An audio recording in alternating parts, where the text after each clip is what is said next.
Welcome to the Public Voice Salon. We're a progressive dialogue on culture, politics, and the critical issues of our time.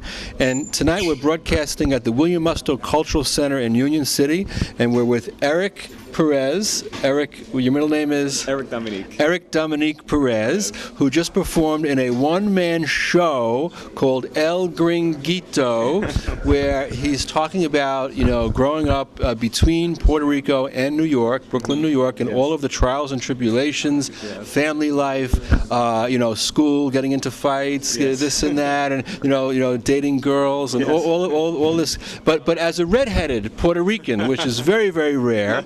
And could you talk to our audience and tell a little bit about what got you into theater, and a little bit about this one-man show El Gringuito? And was this the grand premiere here in Union City? Well, we did the grand premiere at the Downtown Urban Theater Festival, which was in back in March, and it came in third place. Downtown New York City? Yeah, downtown New York City. Okay. At the Here Theater. And today was the first one we did over here in Union City, New Jersey. So this is the premiere in the state of New Jersey.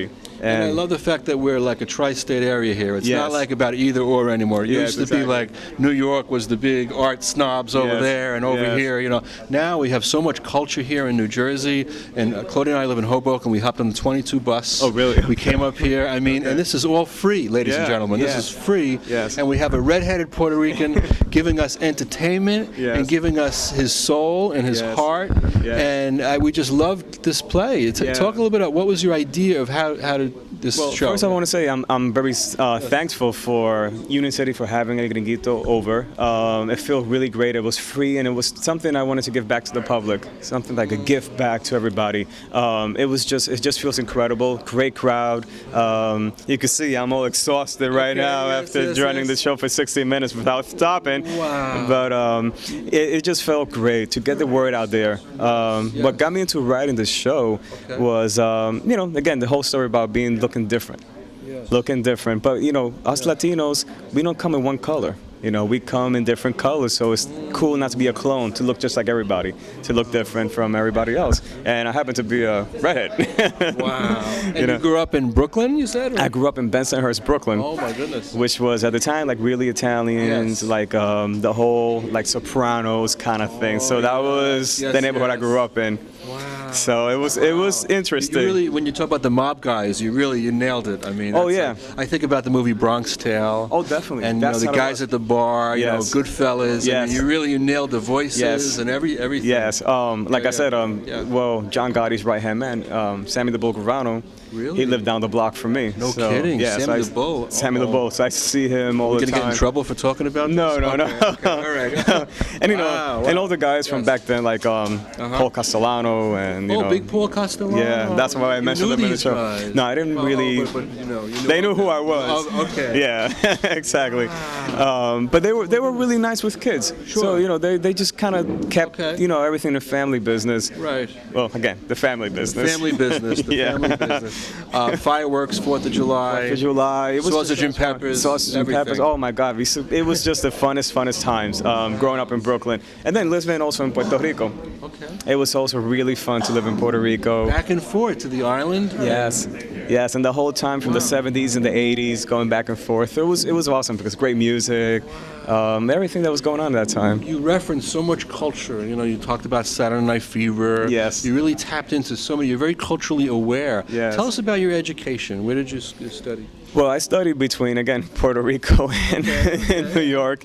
And also now I've just been finishing getting my bachelor's degree at Hunter College. Terrific. Yes. Congratulations. Oh, thank you. Thank wonderful. you. Yes, I went back to school and I said, you know, I want to get my degree. So well, we're in the CUNY family because I taught at BMCC, Borough Manhattan Community College, for 4 years. Okay. I'm teaching at Essex County College in Newark now. Okay. So I'm an English professor. Okay. That was the impetus for me to have this show because I'm also a writer and I teach English and I'm into language. And so I'm very attracted to the kind of art that you're doing. I'm also an actor. Awesome. I studied at HB Studios. Now, HB Studios. We both studied at HB Studios. Yes, HB, shout out to HB. Hello. Okay. And my teacher, her name was Carol Morley, and she was known for being the nurse in The Godfather. Oh, really? She's the one who wheeled Marlon Brando into the other room when Al Pacino came in, right? And he said, "Hey, you know my father? They're coming to kill him. You gotta get it." And first she said, "No, you can't move the body." And then finally, they did that. So that was so when you were doing your acting teacher, I was like, "Wow, this is unbelievable." Wasn't that a great school, HB? That was a great on a cobblestone street, Bank Street. It's so atmospheric. I love it. And it's affordable, and it's wonderful, and it's got a lot of authenticity that school. Yes, it does. And I must say, what really got me into theater was the professor that I talked about, which his name was Raul Davila. And he was also a New Jersey resident, and he was a big-time actor in Puerto Rico. He was doing like novelas and different stuff in Puerto Rico, but he lived in New York. And he was just like everybody's grandfather. Like, he really treated you well. He just made you feel really good, and he gave you that confidence, because this is not easy. This is not easy, performing in front of people. It takes a lot of chutzpah. Exactly. I didn't want to say that. They say in Jewish, chutzpah. Yes, exactly. But what you did was you brought out the spirituality of this man. You brought out his essence, his soul. Oh, that's how great. he talked about the magic of acting and what it means. You brought. Now we have a woman in the audience here, and we're going to bring her on right now here because I want to sort of make this more of a interactive experience here. All right, great. And because I'm very into art and I'm into like what people think about art. Okay. Why don't you come on this side here, and we're going to see what people's reactions are. It's important, like for a work of art, to know what people think and to have dialogic spaces. I'm very into that in my classrooms. We sit in a circle, all my students, and they say, "Oh, we have to sit in a circle." Like most of the time, they never sat in a circle before, and I get them looking each other in the eye and just talking about what they think. And tell us your name and what you thought of El Gringuito. My name is Emanuel Bordas. Where are you from? I am from Puerto Rico. And do you know this actor here? This one? Yes, I know him. We are in the same circle of friends, and I know AV, and AV invited me to come here to see the El Gringuito because I didn't have the chance to see it previously, and I thought that it was amazing. I really loved it. I really agree about the Patillas thing, that not everybody knows about where Patilla is. It's a very small town in Puerto Rico, but they exactly don't know in the map where exactly located, so that is true. So I felt like identified with that. And there was something that you said about the frogs, that there's a kind of frog that's in Puerto Rico that will not go to any other island. Is this true? Tell us about the frog. Well, the frog is known as el coquí. And it's like the symbol of Puerto Rico. And it's a small little tiny frog, but it sounds just the way I say it, coquí. And it goes coquí and coquí, but there are so many. There are so many that they could drive you kind of crazy. I think our viewers who are from Puerto Rico probably will know exactly what you mean. Or anything that really references a particular area, like in the country when you hear the crickets. Yes. It really makes you feel, the sound, the oral sound. Tell us a little bit more about yourself and your background. You said you're a singer? Is that? Yes, I am a singer. I just finished my master in voice performance at Hunter College. You're both at Hunter? Yeah. And he's in the theater department and music. Okay. And the bachelor's, I finished my master. So, and now I'm also auditioning and trying to do some things. I'm working on my art too.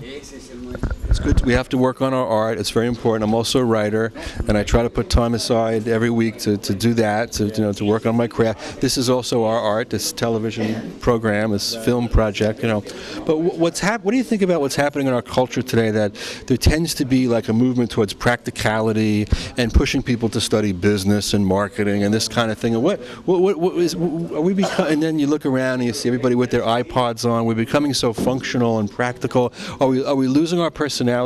Well, I believe we are. Like, I notice when I go to restaurants, I see people in the restaurant and they're not even talking to each other. Everybody's on a phone, looking at their phone. Like, we're supposed to be more connected, but we're really more disconnected than everybody else. And that's why I like doing theater.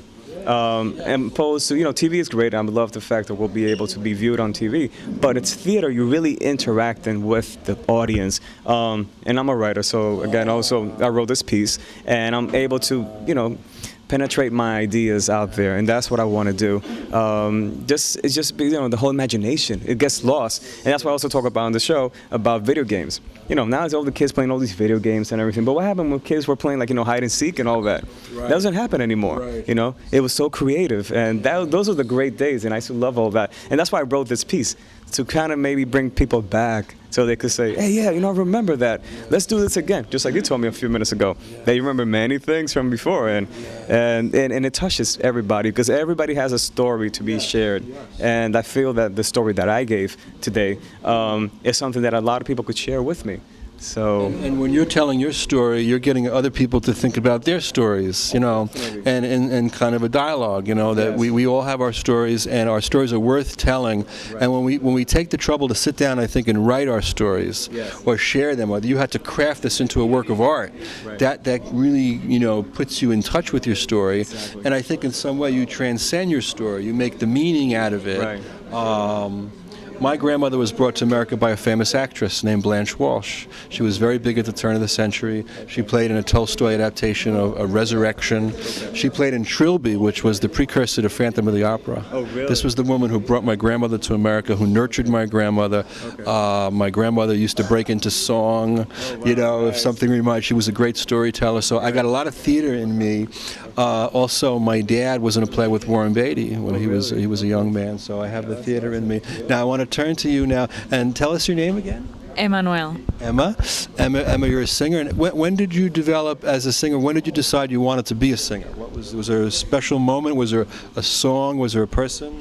Since I had use of a reason, but interesting thing is that I sing opera too, and I remember that I was listening to Nidia Caro in Puerto Rico, and I noticed that she had this vibrato, and I wanted to have the vibrato too, and I naturally always had my vibrato, but in Puerto Rico, of course, they didn't know how to work with it, because there's not too much culture about classical singing and opera, until one teacher at the conservatory when I was 15 years old, that she told me, but that vibrato is because you should sing opera, and that's how I started singing opera. Did you ever think of collaborating with Eric, maybe, on some project? Or maybe we have to talk about it. Why not? How the arts... To brainstorm some things. A little bit at Hunter College, maybe, in the cafeteria. Yes, maybe you could... Something like that. Definitely. Why not? I love collaboration, so I'm open to anything that can enrich arts. And when you say enrich, I think a lot of things, money is important as well. We have to be practical in a way.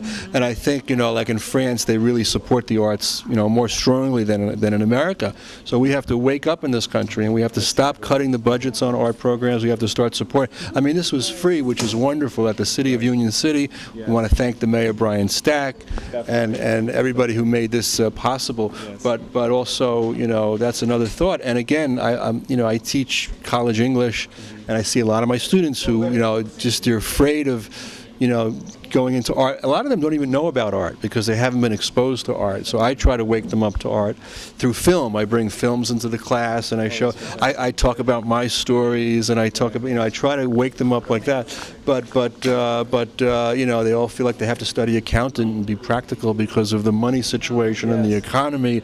How can we spark a transformation? Now we have our viewers watching. Now this is a political situation, right? Mm-hmm. Now this is a show. We have culture and politics. Yes. Do you want to make a comment on politics? Well, about politics, politics is, everything's in politics. I mean, but politics also works because it brought us here. It brought us here, and that's great. The fact that they're very cultural, especially here in Union City.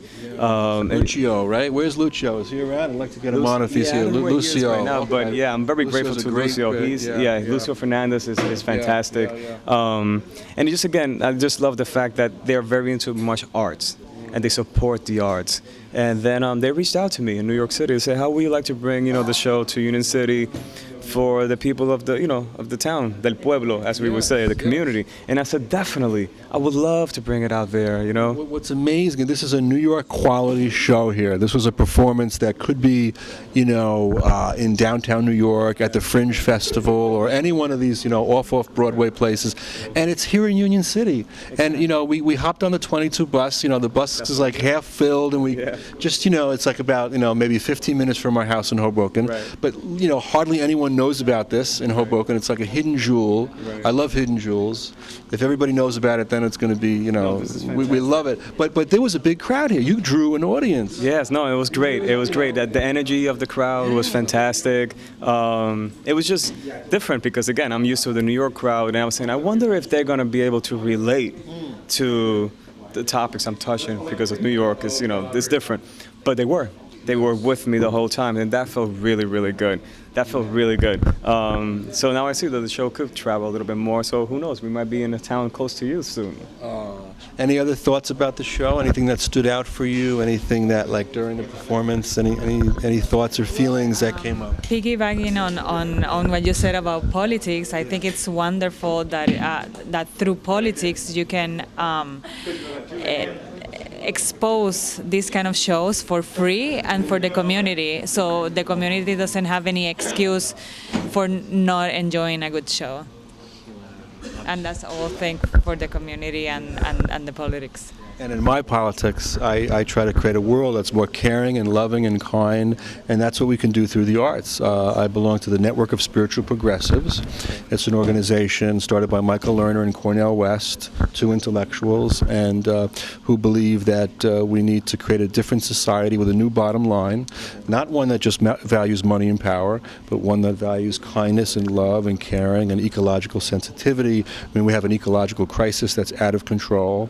We have all these social problems, and the people with the iPods in their ears going to work in the morning, they don't seem to know about this or care about this. The thing about art is that art can break through. Even art that's not political, ostensibly political, because it makes you feel more human. It makes you feel more alive. Art will live forever. I mean, that's what museums are. Museums are based on art, and it just never dies, and it's just what keeps telling you about the culture and everything. And that's what I love about theater, because theater is the best art you could find, because it's live, and it's different characters, and it's just magic, what they call the magic of theater. And once the lights go down, and it's just like, wow, it just, everything changes. So that's why I love it.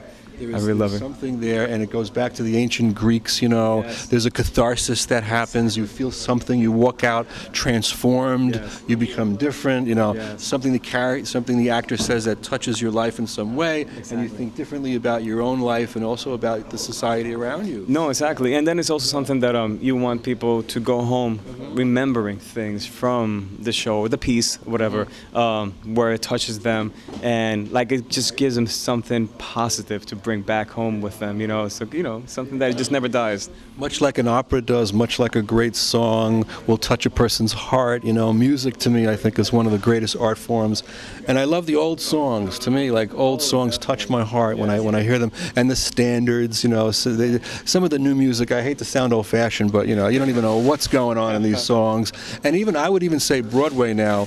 I'm a critic of the overproduced shows like Spider-Man. Yeah. I enjoy your show more than like a Spider-Man that's $60 million with high effects and people flying all over. Right. A person up here, there's no substance. There's no substance. This was very substantive. Well, that's the thing too. We come from this old school, which is called the poor theater, and that is just strip as much things as you can from the theater that you don't need.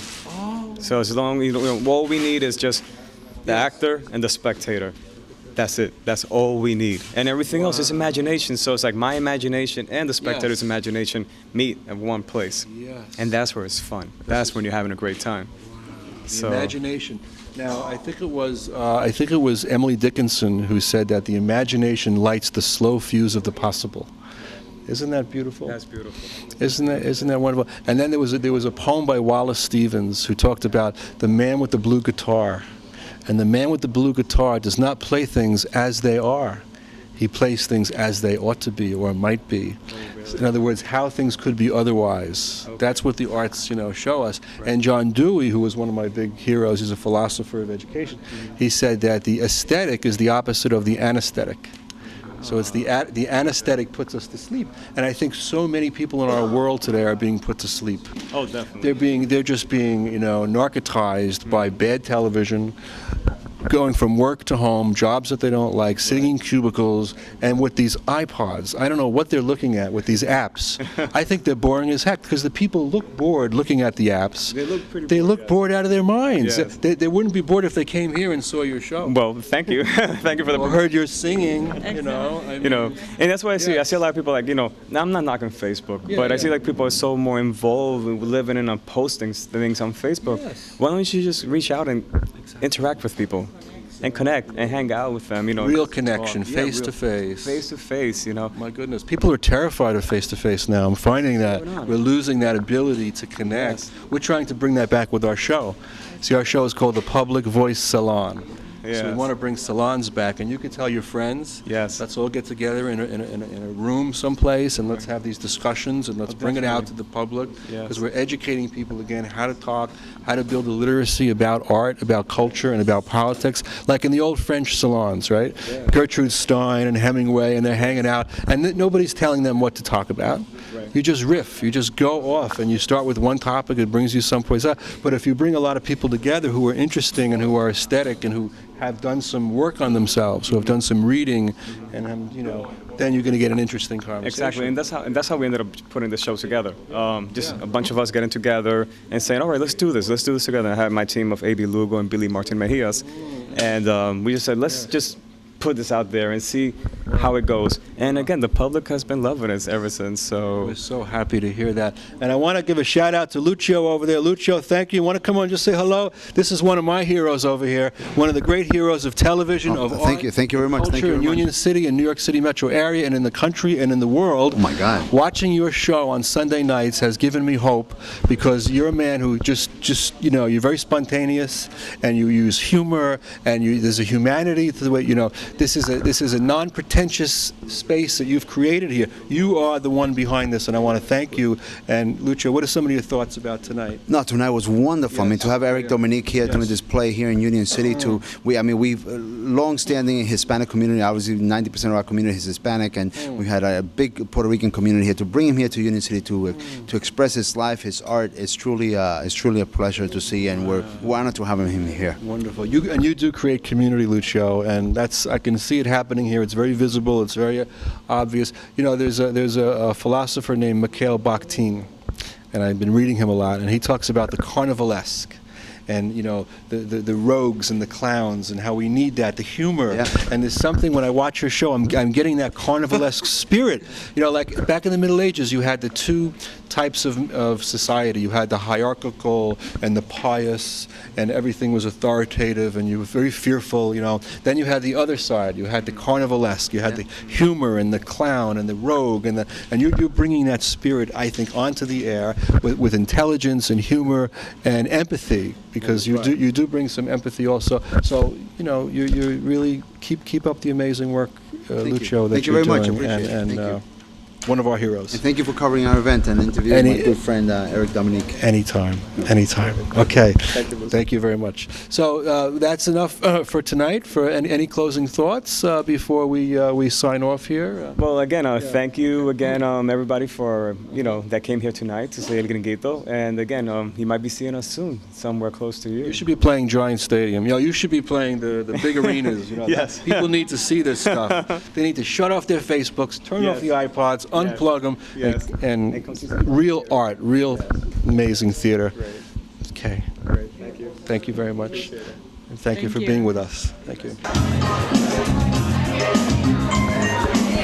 Okay, Okay, we hope you enjoyed our segment in Union City, New Jersey. Now we've crossed over to the other side of the Hudson River, and we are at the headquarters of 32BJ, the Service Employees International Union. This is a union of people who work in buildings, maintenance, and also doormen throughout the country. It's 100,000 men and women strong, and we're in the New York City headquarters where they're having their annual art show. So we have members and their families gathered here who are photographers and painters and sculptors and musicians, and it's just a wonderful blend of music and people and workers, and we're so happy to see the union movement is strong in America here today, that we celebrate America's unions on our show. You know, the union movement has taken a hit over the past 3 decades, but now we want to get that strong and to have union members making art together and socializing together. It feels so good to be here, and we're going to just talk to some people and get their thoughts about their work and see some of the amazing works that they've produced here on West 18th Street. This is between 5th and 6th Avenue. It's the headquarters for the International Service Workers Union of America. Okay, I'm with Richard Grande now, and Richard is a photographer, and he's a member of the union who works at NYU with the union. What's the name of the union again, Richard? Local 32BJ SEIU, Service Employees International Union. And what does that cover exactly? What kind of workers? We're maintenance workers, we're in colleges, we are in residential, commercial, security offices, exterminators, the whole gauntlet. We make this city run. Wow. Without us, the city does not run. Look at that. We take care of the rich people in the condos. We take care of the college kids. Wow. We exterminate. Okay. We're in ball fields, Okay. Shea Stadium and Yankee Stadium. Wow, you hear that, powers that be? Make sure these guys have enough money, because they're going to shut this city down if you don't. Correct. I mean, okay. And also doormen too?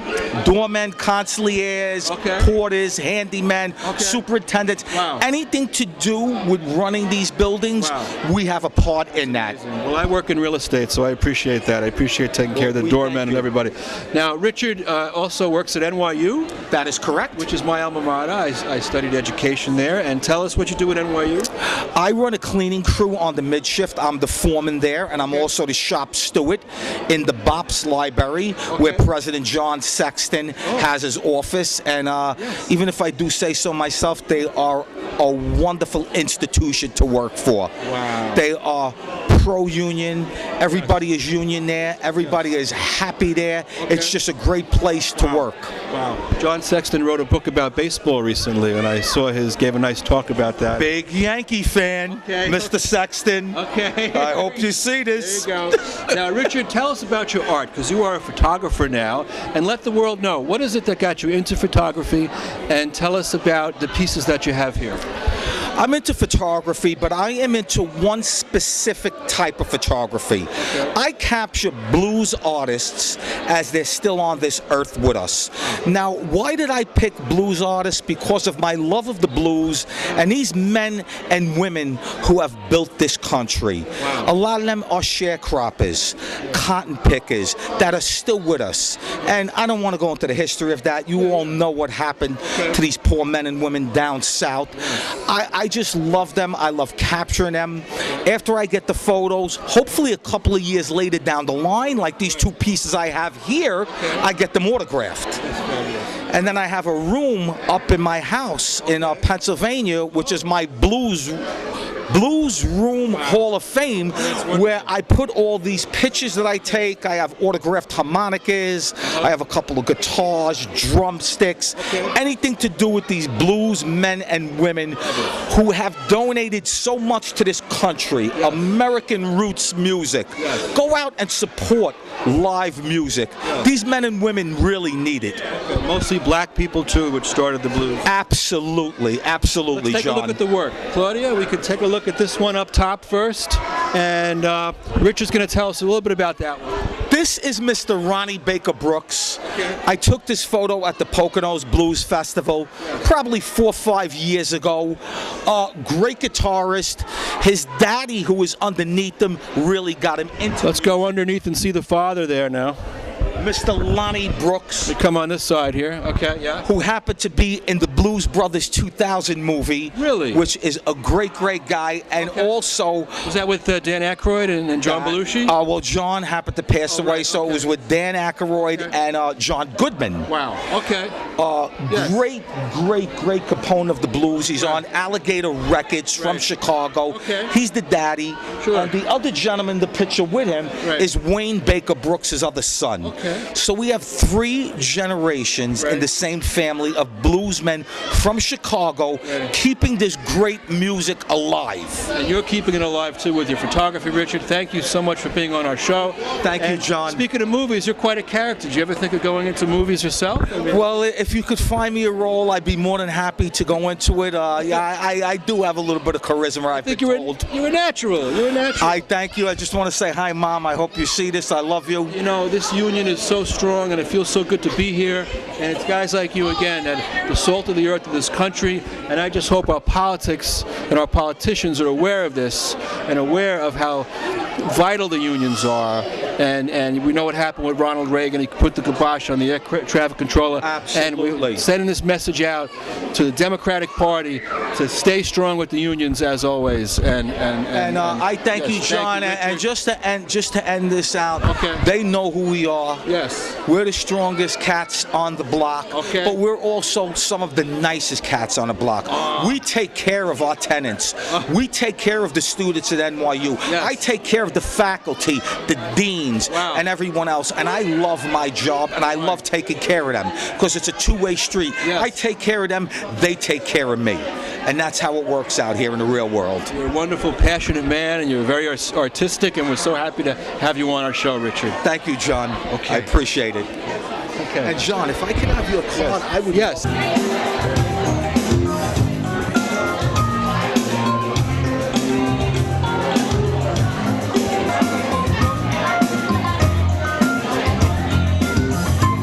Okay, now we're with Oscar Aguiar. He's a member of this wonderful Service Employees Union, nationwide union, and he is also an abstract painter. And Oscar is going to tell us a little bit about what got him into abstract painting.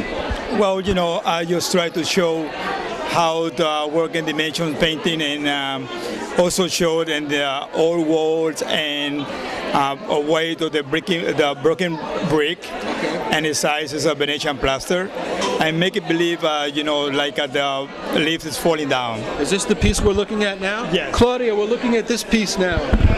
Okay. What's the name of that piece? Falling leaf. Falling Leaf. Yes. Wow. Where are you from, Oscar? I'm from Honduras, and you know, I'm living in New York. How long are you in New York? I'm been here for 30 years. Okay. And where do you live? Which neighborhood? I live in the Bronx, New York. Oh, very nice. A lot of great artists up there. That's where hip hop was born. Oh, that's where it born. Yes. Wow. Yes. And when did you start painting? Well, I've been doing this for so many years, so actually about 20 years already. 20 years? 20 years, Wow. yes. Did you start painting in Honduras? Not really. I started doing all my painting in the United States. In the United States? Yes. Did you study informally or formally study? No, actually, I did just become from me. From you? Oh, From that's me. wonderful. It's just thinking about that and then do the exactly job. That's very inspiring. What's this other work here, this And this green? one is marbleizing over canvas. What's it called? Marbleizing, marble over canvas. Stand back Yeah. so we can see the work. The camera is looking up. It's called Marble Marble over canvas. over Gammas. That's right. Okay. Oh, that's So this is made with feather gauze, and we got different tone of finish of cheesecloth that can be used for the offices or do in any wall you regarding to the apartments or anything like that. And where do you work? I work for the Allison Hall. Allison Hall. Where is that? That is located in 457th Street, Okay. you know, in between 9 and 10. Thank you very much for being on our My show. pleasure. Thank Keep you up for the good inviting- work. Yeah, we try to do the best, so we're trying to be gay artists. And Doing wonderful. Thank you. Thank you so much.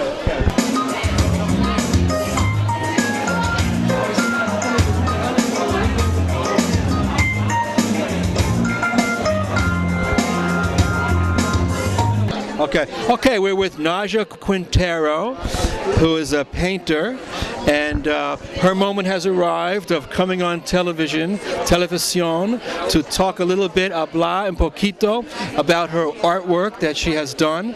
And I'm going to step out of the way just to show the public what this beautiful piece is. And what's the name of that piece?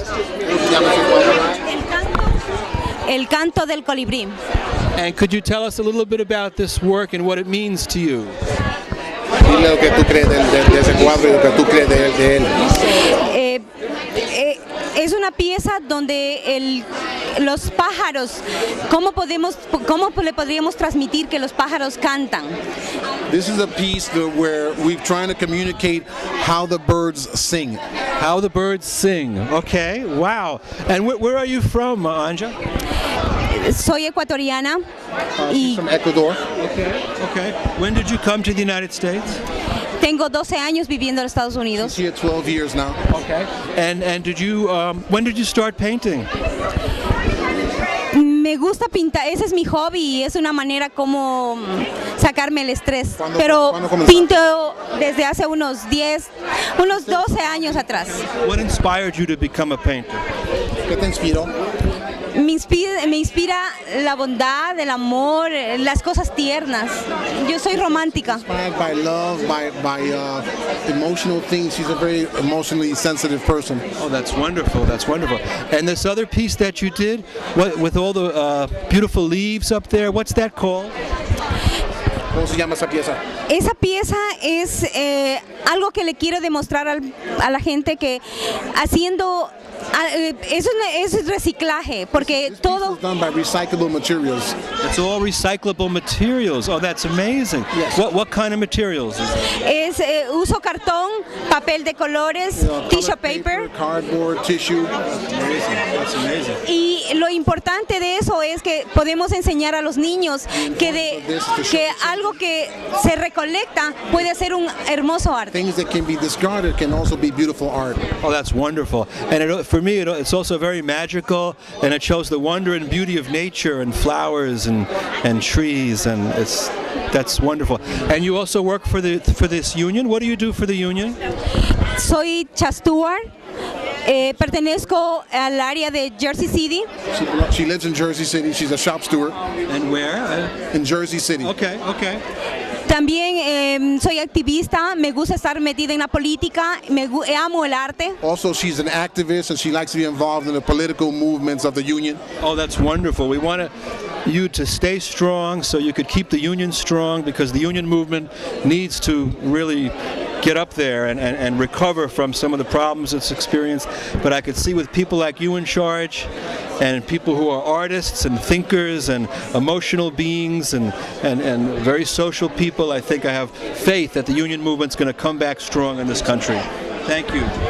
Muchísimas gracias y le agradezco a la Unión que nos ha dado la oportunidad de seguir manteniéndonos nuestro arte. Ese es nuestro 6º año y realmente me siento muy feliz, y gracias a ustedes por darnos la oportunidad de que el pueblo nos conozca. Yeah, she's saying that she's very happy to be a part of the union, and this is the 6th year we've been in exhibiting our work, and she's very proud to be a part of the movement. Well, art is very important because art makes us stronger and it brings beauty into the world, and the work you're doing is very important, and you should be rewarded for that financially and in every other way. And so thank you for being on our show. Thank you so much. Thank you for translating. Thank you, sir. You're very welcome. Julius Gaston. You do a great job. Thank you, sir. Thank you. Are you an artist also? I am. Yes, sir, I am. Where's your work? Oh, it's over there. I can show you, but we'll have to go over there if you want. Take a look at it. Okay, sure. Okay.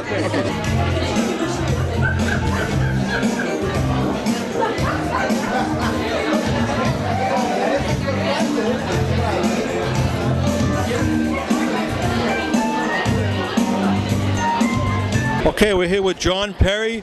He's a member of this service union, International Employees Union. 32BJ. 32BJ, located in New York City on West 18th Street.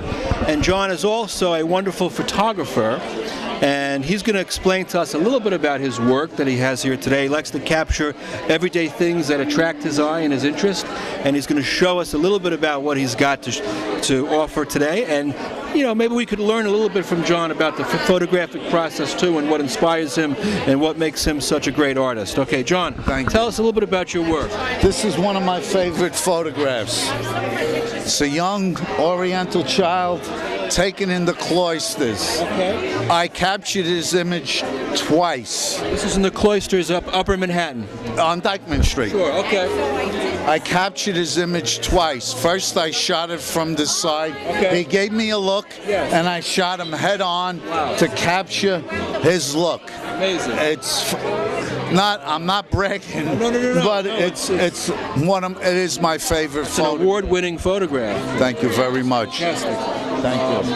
And what got you into photography, John? How old were you when you first decided that? About 20 years old. Wow. Do you have a collection of work going back? Oh, yes, I do. Okay. I have. I did my own developing and enlarging. Really? I love black and white photography. Okay. I think it's an art in itself. Who are some of your heroes in photography? Do you have any heroes? Yes. I just love everybody that photographs. Okay. I find something that is creative in each photograph. Right. Okay. Let's look at your other pieces here, John. Let's see what else you have. This is the same thing. This is all four of these images. Four. Yeah, I'll put it down. These are nature images here now. Okay, yeah. This photograph here. Where was that, John? In Larchmont, New York. Oh, Larchmont. It's up by Westchester. Correct. Is that the Hudson River? Yes, it is. Okay. This is the Hudson River. That's beautiful. The photographs are the same time of the year. I believe this one was the ocean. Okay. This one is a reflection that just totally blew me away. I didn't realize it till I developed it, what happened. The reflection of the trees, yeah. Is this the Long Island Sound, or what is this? This is, I don't remember correctly. Body of water. And what about this? This is the same spot, only this side. Yes. This side, okay? And what it is I captured, when I developed it, the darkness, and then I got the lightness. Yes. The shades of gray and exactly. Wow, very subtle. And let's see what you got. This is an image flipped over. Okay. The image did not show this. When I flipped the negative over, this came out. Came by accident. Sometimes some things happen by accident. Yes, exactly. This is another one of my. I love this one. I love it. John, thank you for your photography and your artistry, and I hope you continue with that. Tell us a little something about your union work now. I'm a porter at 570 Fifth Avenue. Oh. I've been there since September of '05. What kind of building is that, John? It's the World Diamond Tower. Okay. I've been there. I'm a porter. Is it a residential building? Or? It's a commercial building. Commercial building. Okay. It's the ideal. The Diamond District? Yeah, that's what it is. Okay. All diamond dealers. Oh my! Well, your work glitters like diamonds, John. Thank you very much. You're a Thank you fabulous for your artist, time. great talent. We'd love you back on the show sometime. Thank you very much, and have a great day, everybody. Thank you for all your great work. Thank you for your appreciation. Thank you, John. Thank you. You're welcome. Okay.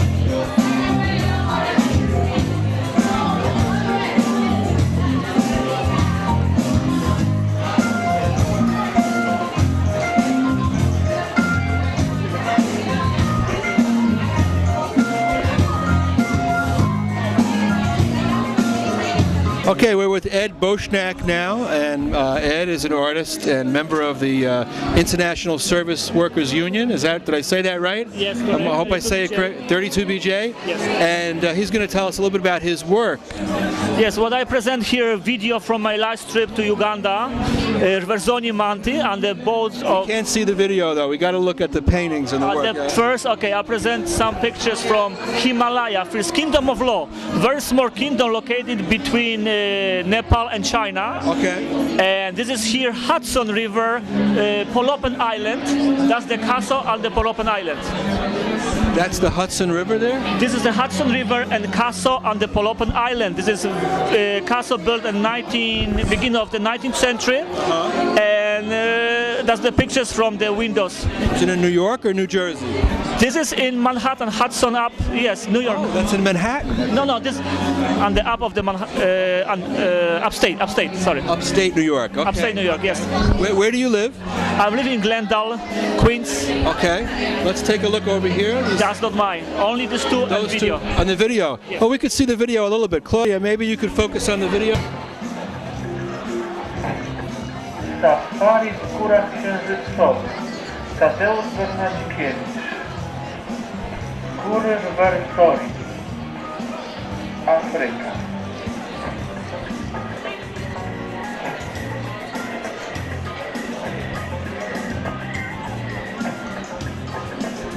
Rwenzori Mountains are located in the geographical center of the continent of Africa, only 20 miles from the equator. This mountain range of the 6,000 square kilometers extend over the borders of Uganda and the Republic of Congo between Lake Edward in the south and Lake Albert in the north. It includes 6 independent ranges separated by ravines, hundreds of meters deep. Rwenzori is the tallest non-volcanic mountain range in Africa, with the 3rd highest peak, the Margarita Peak. My 11-day trek in the mountains of Rwenzori fell on January, the field agent of the dry season. Which is the last at the top. Every vegetation is different from another one by its own way. Tell us a little bit about that video. All right, that was a video what I did in the last my trip to Uganda, mountains Rwenzori. That's the highest ridge of the mountains in Africa, and I was follow footsteps of the Polish expedition from 1938, exactly 75 years ago. I was climbing for 11 days in this mountain and reached the highest, 3rd highest mountain in Africa, Margarita. So you're a hero, you're an adventurer, you like to go out there and do things and go on quests, journeys. Every year I'm trying to go somewhere and enjoy adventure, of course, yes. Well, thank you, Ed, and tell us what you do for the union. What I do, I'm the union member for 16 years already. Hold on. 16? 16 years in union member, and I'm super on 38 West 21st Street. And what else? What do you think about the problems in the union movement today in America? Oh, I don't. Tell us something about, tell the public what you think about what the unions need to do to be stronger. The stronger have to take more members. You have to get more members and and stay together, stay stronger. Like the 32BJ, already 100,000 members right now, and hope we're gonna grow and we're gonna be bigger and better every time, every year, and we're gonna have more members. Of course, like this project here and the art exhibit brings people together. Exactly. Have a good time. Look at art. Yes. So I got a solution to solve the union problem. Get more union guys on television, okay? Sure. Now you don't see Ed, you don't have any invitation from Sean Hannity to come on the show on TV or ABC or CNBC. Do those guys invite you on the air to talk about your art? I don't think so. They don't do that. You see, we do that at the Public Voice Salon. We need guys, union guys on television, out there, saying their thing, their piece. This is America. America was built by workers, union members, and now we only have 6% of our country is in unions. It used to be 35% back in the 1950s, okay? So we need more members, and Ed, you're doing a great job. You're holding down the fort, Ed, okay? Thank you very much. Hopefully there'll be thousands, millions more members will join you soon, and American unions will get strong again and not let things happen like outsourcing and all that they destroy the union movement with that, you know. And maybe we'll get a real political party in America to support the unions, and the Democrats, I don't know what's going on with them, but if they got to change and they got to be real pro-union, or we're going to get a third party in this country. What do you think, Ed? I don't know that. Okay, about too much. All right, okay, Ed, it was great having you on the show. Thank you very much. Okay, great, okay.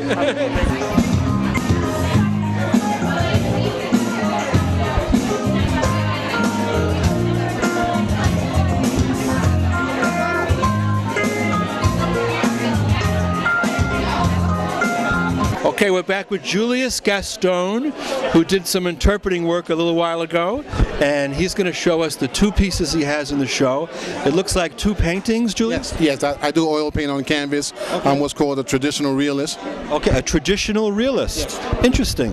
Let's look at the first one, the one with the cat. Okay. Tell us a little bit about this cat. Well, what's it called? This painting is called Afternoon Nap. Okay. And the reason why I did it was because they said the theme for the show was called Windows. Yes. So I wanted to do something that was related to a window. So this is actually my kitten that lives in my house with me, but the rest is just compositional work that I threw together to put it all to make a scene. That's wonderful. You know, that's right. The name of the show, the theme is Windows. Yes. So, you know, I guess that evokes a lot of stuff for different people, you know, right. Looking out onto something, a vista, Exactly. a hope for the future of something, you know. Right, yes. So that's a beautiful painting. Thank you, sir. Thank you very much. I appreciate now, that. the Thank one you. up top. Well, that's actually, that's the law building at New York University. That's an actual real location. That's the law building at NYU, which is where John F. Kennedy Jr. studied. Okay, yes, that's the actual law building at McDougal Street. That's a real scene. Yes. Yeah. It's right by Washington Square Park. That's correct. That's correct. That's oil paint on masonite board. Okay. Yeah. And do you work for the union? Tell us what you do for the union. I'm a porter. I take care of 3 buildings in the Queens area, Union Turnpike, Kew Gardens. Okay. And I also am one of the coordinators of the art committee. Oh. Yeah, I'm actually one of the committee members, and I'm the one of the coordinators of the show. That's wonderful. What does a porter do? Tell us what you do as a porter. Well, our job is to maintain the cleanliness of the property that we're assigned to. Okay. You know, the cleanliness of the perimeter, the area itself that we're assigned. You know, things like that. Yeah. Okay. Well, as a real estate agent, I appreciate that. I appreciate the work that you're doing. Thank you, sir. Thank you. And I really am impressed with the coordination work you're doing about this art show. Oh man, thank you. It's a big endeavor. Incredible. You really pulled this together. Yeah, it's a really big endeavor. I'm very proud of the fact that because the union got together. Cause we know that there are people who work for the union as porters or doormen or handyman or maintenance workers, but there are also artists in there. So that's why we put the show together, to show the world that there are artists involved who work for the union. Wow. We're so happy to have you on our show. Thank you, sir. We wish that you would go out there to millions of more people in this country. Excellent. Thank you. On a show like CNBC. Wow. Thank you. You don't see that many union people on these shows. I was telling them I wish we had more management. exposure. We have to get union membership, union visibility on television. How about a union station? Wow, that'd be something. That would be something. Union station. Oh, they'd love that. Be careful. You might get something started there. All right. Thank you very much. Thank you. My pleasure. Okay. Thank you. Thank you. Okay.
A creative couple with us, a husband and wife team of artists, and they're going to introduce us. Tell us who you are and tell us about your beautiful artwork that you have with us. Yes, my name is Sonae Smallwood and I'm a poem writer. Okay. And my artwork today is called A Day Looking Through My Window. Please read the poem for us. You want me to read it? Yeah. Okay, no problem. Father, is that what you call yourself? Father, are you looking for a way out? Father, please go hide behind your lies. Father, no, stop, you're hurting us too. Father, this is something you cannot undo. Father, why one day we have food, but the rest we sit and look to you, but we have a blank stare because you can't even remember what food was there. Mother cries out, what do I feed my kids? Father replies, I just don't care. Mother looks at me with guilt and despair. All I can do is look back with fear. Some days are happy, some are sad. One day we have toys to enjoy, but the next we're bored.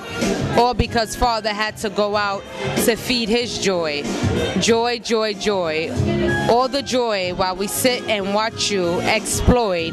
Not us, but your habits, which became our nightmares to hold on to.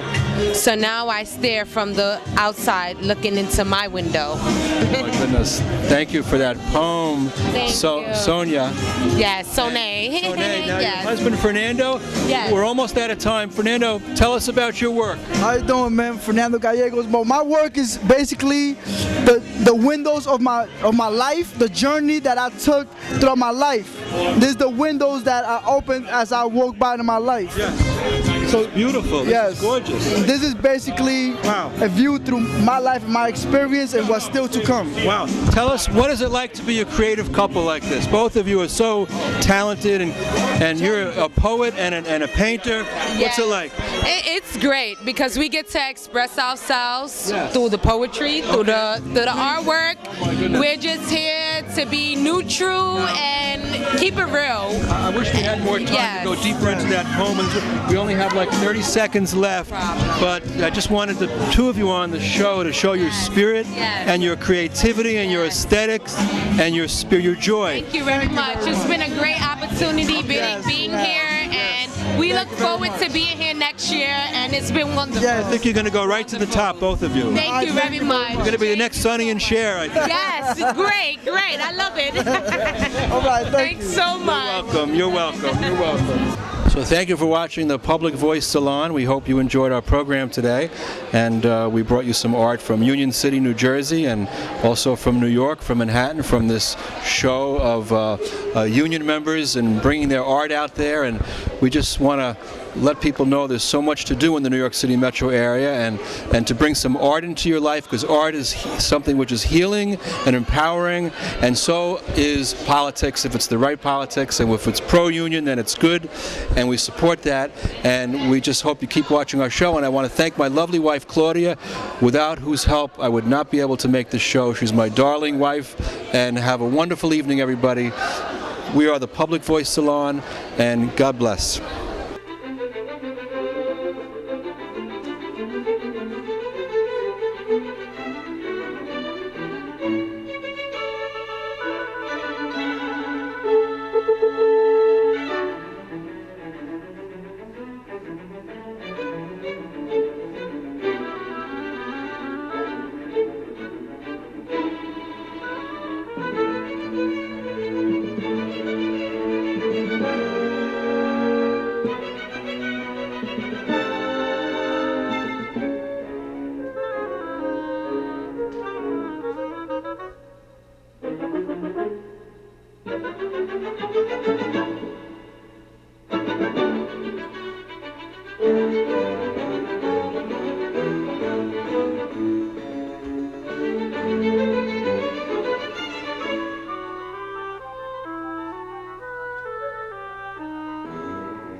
Thank you.